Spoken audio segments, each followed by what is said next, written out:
कृष्णानगर नामक एक गांव में एक चुड़ैल का साया था जो कि प्रेग्नेंट थी, जिसके कारण उसे भूख भी बहुत लगती थी, इसीलिए वो आने जाने वाले को मारकर खा जाती थी। उसी गांव में एक रमा नाम की लड़की रहती है जिसकी शादी एक रईस खानदान में होती है। सास ससुर सोचते थे कि लड़की खूब दहेज लाएगी, पर गरीब होने के कारण जो रमा के माँ बाप से बनता है वो दे देते हैं। शादी के कुछ समय बाद ही रमा प्रेग्नेंट हो जाती है, जिस पे उसकी सास उसके पति सुरेश से कहती है कि उसे डॉक्टर के पास ले जाए ताकि पता चल सके कि रमा के कोख में लड़का है या फिर लड़की। सुरेश आज के जमाने का लड़का था और वो इन सब के सख्त खिलाफ था और वो अपने माता पिता को मना करके वहाँ से चला जाता है। फिर रमा भी वहाँ से चली जाती है।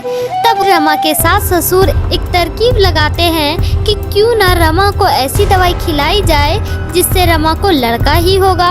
फिर रमा की सास रमा के पास जाती है और उसे वो दवाई खाने को कहती है और इसके बारे में सुरेश को नहीं बताने को बोलती है। रमा उस दवाई को खा लेती है जिसके कारण उसकी तबीयत बिगड़ जाती है। डॉक्टर बताते हैं कि कुछ गलत दवाई खाने के कारण रमा का बच्चा नहीं रहा।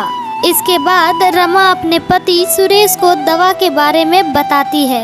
एक रात सुरेश अपने दोस्त रंगीला के साथ कहीं जा रहा होता है, तभी उसे रास्ते पे वही प्रेग्नेंट चुड़ैल दिखाई देती है, जिसे देखकर रंगीला उस चुड़ैल का मजाक बनाने लगता है और कहता है कि भाई हमने तो जिंदगी में पहली बार देखा है कि चुड़ैलें भी प्रेग्नेंट होती है। जिसे सुनकर चुड़ैल को बहुत गुस्सा आता है और वो कहती है कि मजाक बनाता है, रुक तुझे तो मैं कच्चा चबा जाऊंगी। और ये बोलकर रंगीला को वहीं मारकर खाने लगती है।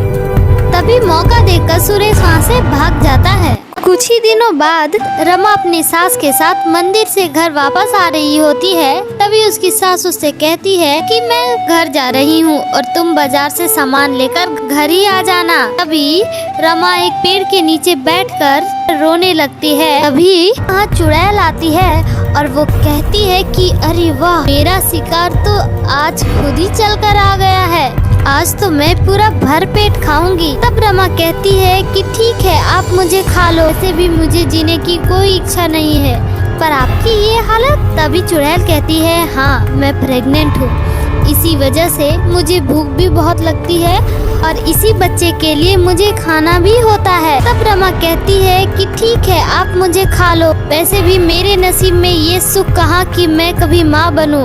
तो चुड़ैल पूछती है कि ऐसा क्यों कह रही हो। तब रमा अपनी कहानी चुड़ैल को बताती है, जिसे सुनकर चुड़ैल को बहुत गुस्सा आता है। तब चुड़ैल रमा को अपनी कहानी बताती है कि मेरे साथ भी ऐसा हुआ था। मेरी सास मेरे बच्चे को मारना चाहती थी और मेरे मना करने के बाद मेरे सास ससुर दोनों ने मिलकर मुझे जिंदा जला दिया, जिसके वजह से मेरी आज ये दशा हो गई है। फिर चुड़ैल रमा से कहती है कि अगर तुम मेरी मदद करो तो मैं तुम्हें अपना बच्चा दे सकती हूँ। तुम्हें बच्चा चाहिए और मुझे बदला।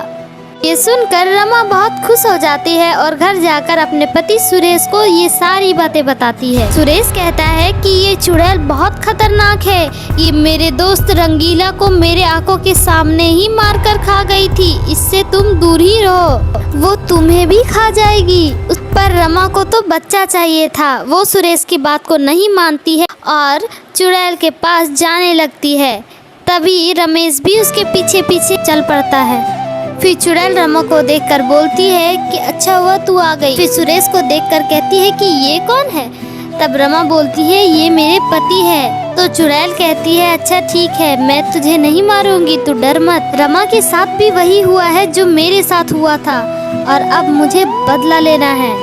चुड़ैल अपनी शक्ति से अपने बच्चे को रमा के पेट में डाल देती है, जिसे देखकर सुरेश को बहुत आश्चर्य होता है और वो बोलता है कि रीना ये चुड़ैल का बच्चा है और ये चुड़ैल जैसा ही होगा, तुम्हें इसकी बात नहीं माननी चाहिए। तब रमा कहती है कि नहीं ऐसा कुछ नहीं होगा, आज मैं तो बहुत खुश हूँ। फिर रमा चुड़ैल से कहती है कि मैं आपकी कैसे मदद कर सकती हूँ। तब चुड़ैल कहती है कि मुझे बदला लेने के लिए एक शरीर चाहिए और यह कहकर वह सुरेश के अंदर समा जाती है। और जाकर अपने सास ससुर को गले से पकड़कर उठा लेती है और उनसे अपने गुनाहों को कबूलने को कहती है। और जब उसके सास ससुर अपनी गलतियों को कबूल कर लेते हैं तो पुलिस वाले उसे पकड़कर जेल में डाल देते हैं।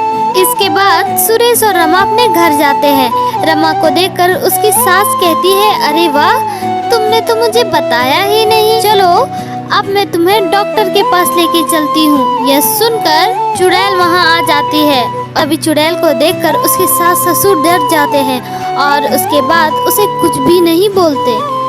फिर वो दोनों डर से वहाँ से चले जाते हैं और फिर चुड़ैल सुरेश को कहती है कि इस बार तुम रमा का अच्छे से ख्याल रखना। कुछ दिनों बाद रमा को एक बच्ची होती है जो कि बिल्कुल चुड़ैल की तरह होती है। तब उसका पति सुरेश कहता है कि मैंने कहा था ना कि ये चुड़ैल की तरह ही होगी। तभी वहाँ चुड़ैल आ जाती है और फिर बच्चे को लेकर बहुत प्यार करने लगती है और कहती है कि आज मैं बहुत खुश हूँ, मैंने अपनी बच्ची को बचा लिया। तब रमा रोने लगती है और सुरेश उससे कहता है कि शायद बच्चे का सुख हमारी किस्मत में ही नहीं है। तब चुड़ैल कहती है कि रमा, ये तुम्हारी ही बच्ची है, मैं इस बच्ची को ठीक कर सकती हूँ, पर उसके लिए मुझे ये इस दुनिया को छोड़कर जाना होगा और वैसे भी मेरा बदला पूरा हो गया है, तुम इस बच्ची का ख्याल रखना। यह बोलकर वह बच्ची को इंसान का बच्चा बना देती है और वहाँ से चली जाती है।